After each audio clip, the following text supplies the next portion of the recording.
l'UCFAS, c'est l'Union cynophile française de l'Aldeutscher Schäferhund. Elle a été créée en 2013. Avant ça, il n'y avait aucun club de race, aucune fédération en France et les éleveurs étaient obligés de s'adresser à l'étranger pour obtenir des pédigrés ou n'importe quel document. Notre association progresse puisqu'en 2013, nous avions 30 adhérents et maintenant en 2024, c'est à peu près 240 adhérents, dont 65 élevages qui adhèrent à notre club de race. Le but du club, c'est d'accompagner et d'encadrer les éleveurs en France. Pour ce faire, ils doivent suivre une réglementation d'élevage et un standard. Le club tient un registre des naissances et délivre les pédigrés aux éleveurs. Mais ces pédigrés sont édités en Allemagne, qui est le berceau de la race. Le club enregistre également tous les résultats de santé des chiens, ce qui nous permet d'établir des statistiques et de suivre de près l'état de santé du cheptel. Grâce à ces informations, nous pouvons communiquer efficacement avec les éleveurs et ajuster les réglementations afin de préserver la bonne santé de la race. Et nous organisons également des expositions canines. Les expositions, on en fait 3 par an, donc 2 régionales d'élevage et 1 nationale d'élevage en fin d'année. Et donc une exposition commence le matin à 7h30 par un contrôle vétérinaire. À 9h, on commence du coup sur les rings, le travail sur les rings avec les chiens. Les chiens sont jugés donc, par classe d'âge, de la classe baby à partir de 3 mois jusqu'à la classe vétéran à 7 ans et plus. Les chiens sont jugés pour leurs allures, leur caractère et obtiennent du coup des classements, des notes. Ça part du bon, très bon, excellent pour les meilleurs. Et après ça, donc, le juge établit un podium, 3e, 2e et 1er. Voilà. Suite à ça, donc, les meilleures femelles et les meilleurs mâles de toutes les classes s'affrontent, on va dire, pour le titre de meilleur mâle et de meilleure femelle. Et après ça, du coup, on élit le meilleur de race, c'est-à-dire le meilleur mâle de l'exposition et la meilleure femelle de l'exposition. Bon, les gens, évidemment, souhaitent le meilleur classement possible, etc. Ils sont là aussi voilà, pour gagner, hein, voilà. Mais c'est vrai que ça reste très, très convivial, dans la bonne humeur, nos expos. Là, on a des gens du sud-ouest, du sud-est, des gens de région parisienne, du nord, enfin, ça vient vraiment de toute la France.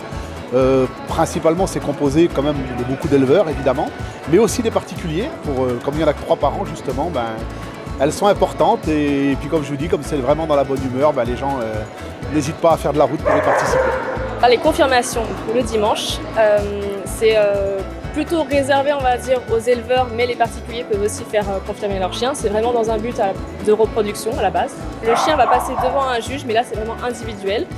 Et le juge va évaluer le chien sous toutes les coutures. Il va vraiment regarder de la tête, toutes les dents, jusqu'à la queue, vraiment que toutes les vertèbres soient bien en place.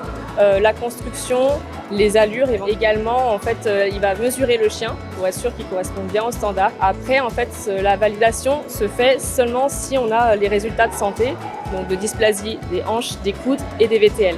Quand ça se passe bien, et là, dans ces cas-là, c'est marqué confirmé, validé par le club. On a la signature du juge, le tampon du club, et le chien peut ensuite reproduire et devenir soit étalon, soit une reproductrice pour une femelle. Nous, à l'UCFAS, on veut vraiment avoir un contrôle là-dessus pour être sûr que les chiens qui reproduisent correspondent aux standards de race.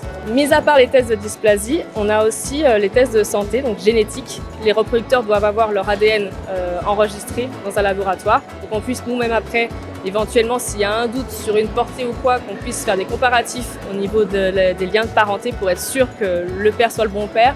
En plus de l'identification ADN, on a également des tests de santé pour les maladies de la race. Donc on a notamment l'AMD, donc myélopathie dégénérative.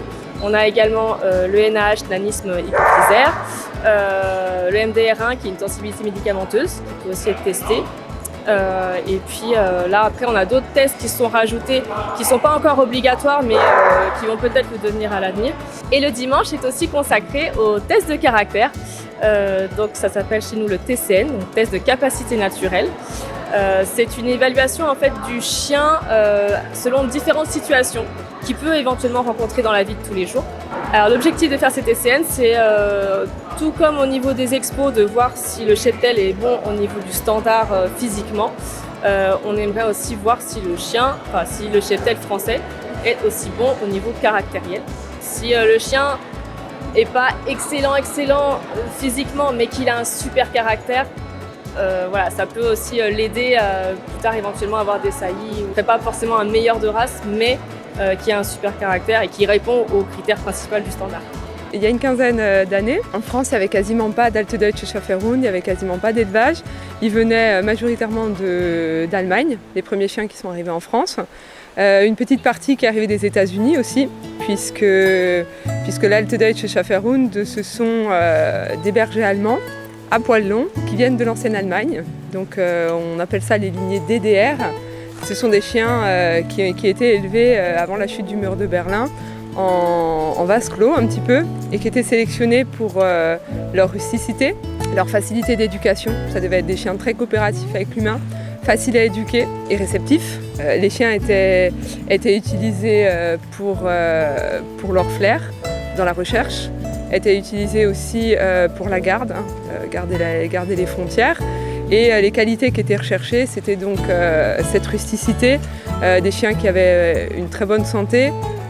Ils sont un peu plus massifs que le berger allemand qu'on a actuellement de travail, parce que le berger allemand de travail qui est utilisé pour le travail au mordant doit être plus athlétique, donc plus fin, plus léger, parce qu'il doit passer des palissades de 3 mètres.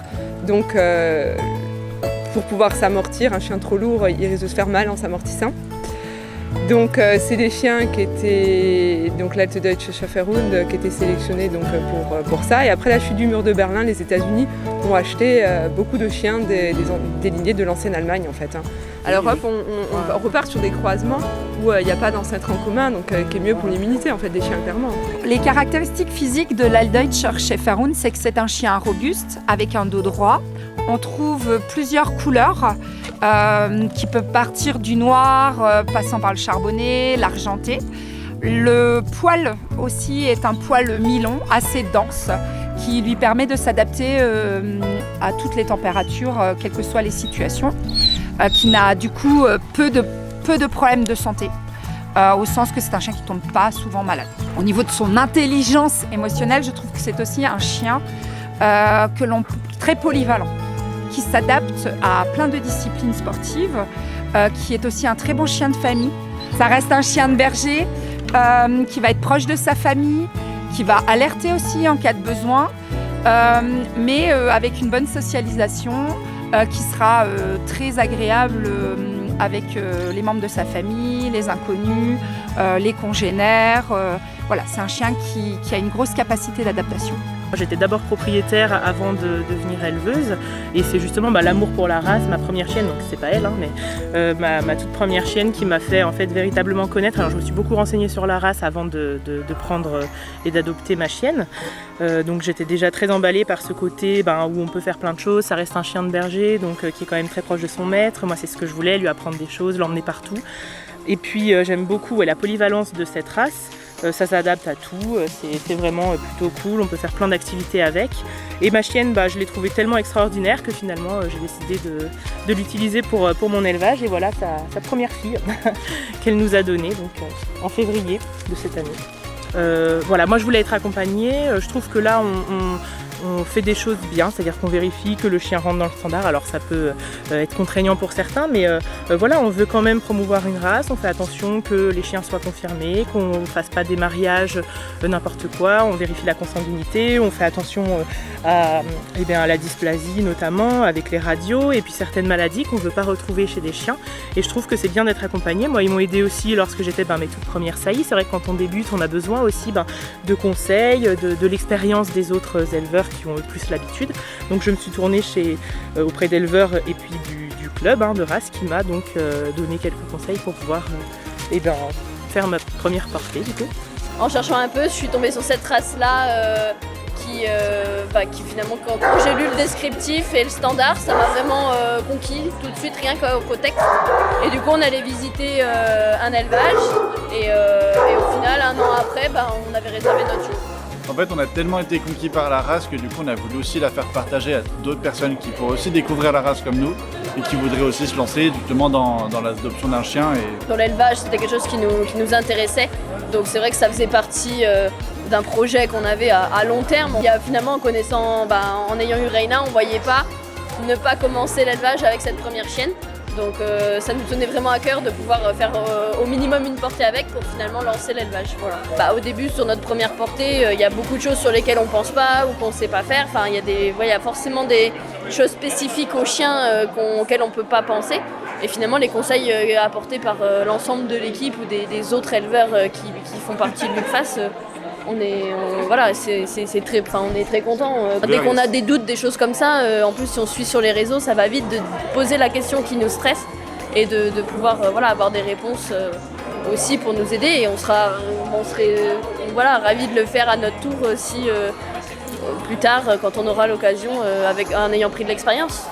Un membre du club, Mathias, qui est en train de travailler sur une grosse modernisation du site internet, qui a quand même de nombreuses années en heures de vol.